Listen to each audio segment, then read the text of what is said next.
Okay, this week we're talking about negotiation, discounting, and pricing discipline. Let's go. We see three big problems and common problems in B2B sales organizations trying to defend margin. The first one is a lack of negotiation planning discipline. A lot of companies do negotiation training. That's great. That's probably an essential step, but it's not enough. If you don't put a negotiation prep into your workflow, you're going to lose a lot of value.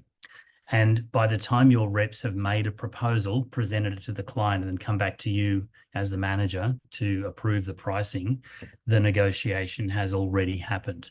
So the best time to do negotiation prep is when you're sending the proposal. That way, your first response after the proposal's explored with the customer, you've already prepped for likely objections. You've already thought about other things you could trade in rather than conceding. If you don't do that, your team is negotiating really with you, not with their customers. Second thing we see is a misunderstanding in where the negotiation in a B2B sale actually happens. Most companies have negotiation as a stage right at the end of the sales process. And it does happen there, obviously. That's how you get the deals across the line. But a lot of the negotiation happens well in advance of that. In fact, for large complex deals, sometimes most of the negotiation value creation happens at the start of the deal, not at the end of it. That's based on who you're talking with, what you're talking about. If you're talking your product rather than customer pain points, you're probably losing. So a sales team that can capture value, that can monetize that value, is much harder to commoditize than one that's out there pitching product and service. So that comes to your sales methodology. Third thing that we see is a misalignment of incentives. So we see a lot of reps that are rewarded purely on revenue. If you've got no pricing flexibility, that's fine.